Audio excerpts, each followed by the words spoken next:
एक बार वृंदावन में एक भक्त बिहारी जी की बड़ी सेवा करता था, बड़ी सेवा करता।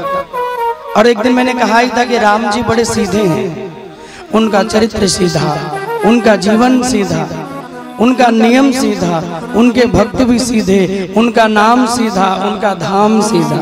राम जी बड़े सीधे हैं, लेकिन हमारे कन्हैया बड़े टेढ़े सरकार है। इनका नाम भी टेढ़ा, इनका धाम भी टेढ़ा और इनका काम भी टेढ़ा। और इनके जो भक्त होते हैं वो भी सीधे नहीं होते, वो भी टेढ़े होते हैं। राम जी के भक्त तो भैया परम सीधे। तो एक भक्त बिहारी जी की बड़ी सेवा करता, कृष्ण नाम गाने की आदत पड़ी थी। आज भी महाराष्ट्र जब आप वृंदावन जाते होंगे तो वहाँ ठाकुर जी का नाम कम लिया जाता है, वहाँ केवल राधे राधे होता है।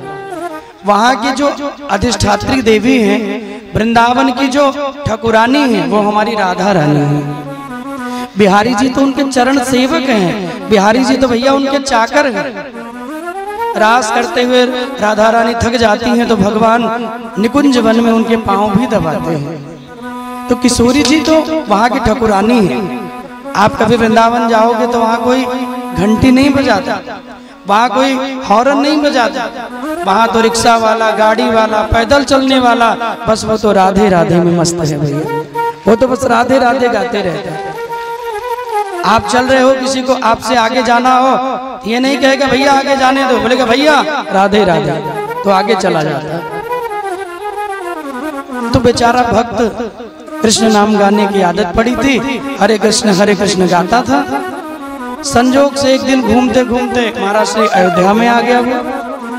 अयोध्या में भाई राम के प्रेमी, देखो राम कृष्ण में कोई अंतर नहीं है, लेकिन अब कोई राम रूप में उन्हें चाहता है तो राम रूप में ही उन्हें प्रेम करता है, और कोई कृष्ण रूप में चाहता है तो उन्हें श्याम सुंदर सामले सरकार के रूप में प्रेम करता है दोनों एक ही। राम कृष्ण दो एक हैं, अंतर नहीं निमेष। दोनों एक हैं, अंतर नहीं है, अलग मत समझना। तो भैया अयोध्या में भक्त आया, अच्छा कृष्ण नाम गाने की आदत थी, अयोध्या के गलियों में घूमने लगा। और जब अयोध्या के गलियों में सरजू किनारे घूम रहा है तो वही हरे कृष्ण कृष्ण कृष्ण हरे हरे, वही हरे कृष्ण गा रहा है। अब वहाँ जो साधु संत राम जी के प्रेमी थे वो कहने लगे, अरे कहाँ से कौन आ गया जो हमारे सीधे साधे राम जी को छोड़ के उस टेढ़े का नाम ले रहा है। तो दो चार संतों ने उसे बुलाया, बोले भैया अयोध्या में रहकर भी वो टेढ़ी टांग वाले का नाम ले रहा है। अरे वो तो चोर है, वो तो छलिया है, माखन चोर है। नाम लेना है तो मेरे राम जी का लो। सीधे साधे राम जी, एक पत्नी व्रत नियम धारण किया, किसी और को राम जी ने देखा ही नहीं, किसी और की ओर भगवान देखते ही नहीं। कोई कितना भी सुंदर क्यों ना हो, पंचवटी में शूर्पणखा जब अपना सुंदर स्वरूप बना के आई और भगवान के सामने खड़ी हो गई, सुंदर बन गई, सुंदर है नहीं लेकिन सुंदर बन के खड़ी है, और भगवान से कहने लगी कि तुम सम पुरुष नमो सम नारी, अस संजोग विधि रचा विचारे। भगवान से बोली कि राम जी आपसे ज्यादा सुंदर दुनिया में कोई नहीं है, और मैं भी बड़ी सुंदर हूँ, मुझसे ज्यादा सुंदर कोई नहीं है, तो क्यों ना हम दोनों विवाह कर लें। तो भगवान विचार करने लगे कि कह रही है मौसम नारी। अच्छा नारी हमारे यहाँ किसको कहते हैं? जिसकी शादी हो गई हो। पहले तो वो कुंवारी कन्या होती है, विवाह के बाद वो नारी हो जाती है। तो भगवान सोचने लगे, कह रही है नारी यानी विवाह हो गया है, अब फिर से करना चाहती है। तब तक शूर्पणखा को भी ध्यान आ गया कि नारी बोल दिया, तो तुरंत शूर्पणखा ने बात बदल दी, बोले नहीं नहीं, मन माना कछु तुम ही निहारी, अताते अब लग रही कुंवारी। अब बात को बदल दिया, कहने लगी नहीं नहीं प्रभु, नारी नहीं हूं, मैं तो कुंवारी हूं। लक्ष्मण जी बोले भैया ये ना नारी है ना कुंवारी है, इससे दूर रहना, ये बहुत बड़ी बीमारी है। ये नारी कुंवारी कुछ नहीं है, भगवान बोले तो खुद बड़ी कंफ्यूज है, कभी कहती है नारी, कभी कहती है कुंवारी। लक्ष्मण जी ने कहा ये है बड़ी बीमारी, इससे दूर रहो, ये कुछ नहीं है भगवान। तो ऐसे राम जी जो उस ओर देखते ही नहीं है राम जी। सीत ही चित ही कहीं प्रभु बाता, अहि कुमार मोर लघु भ्राता।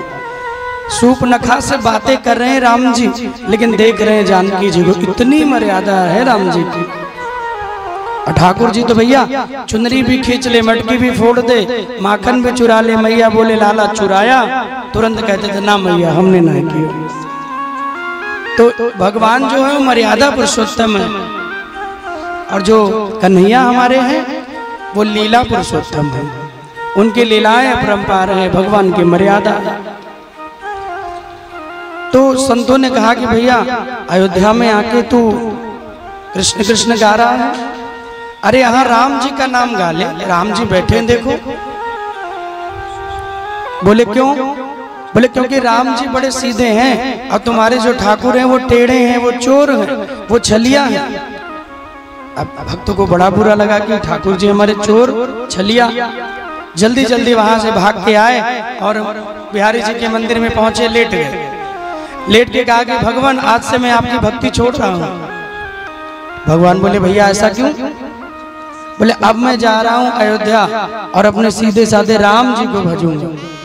क्यों? बोले क्योंकि तुम तो टेढ़े हो। भगवान ने कहा टेढ़ा तो हूं भैया। तुम तो चोर हो। भगवान ने कहा चोर भी हूं। बोले छलिया हो। बोले वो भी हूं। लेकिन जा क्यों रहे हो?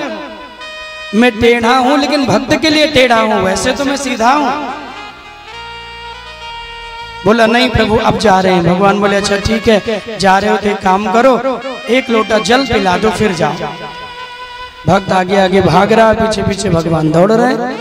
रास्ते में भक्त को रोक लिया, बोले चले जाना, हम नहीं रोकेंगे, बस एक बाल्टी कुआं से जल निकाल के थोड़ा जल पिला दो। भक्त ने कहा ठीक है प्रभु जल पिलाएंगे और जल पिला के फिर चले जाएंगे। बोले ठीक है। भगवान ने रस्सी दे दी, बाल्टी दे दी और एक लोहे की सीधी सरिया भगवान ने दे दी। लोहे का छड़, समझ गए? लोहे का छड़ दे दिया। बोले इसमें बाल्टी बांध के पानी निकालो। अब सीधे छड़ में जैसे ही भक्त ने बाल्टी फंसाई और अंदर डाली, पानी भरा, बाहर खींचा, बाल्टी झम से अंदर। अब जब बाल्टी अंदर गिर गई, भगवान बोले भैया आप क्या होगा? बोले प्रभु आप, अरे सीधे छड़ से कहीं कोई पानी निकलेगा? अरे पानी निकालना है तो पहले लोहे को टेढ़ा करना पड़ेगा, तब जल निकलेगा। भगवान बोले भैया जब एक बाल्टी जल निकालने के लिए टेढ़े की आवश्यकता पड़ जाती है, तो इस भवसागर से भक्त को निकालने के लिए मैं टेढ़ा हो गया, वैसे तो मैं सीधा ही हूँ। राधे राधे बोलना पड़ेगा, जोर से बोलना पड़ेगा।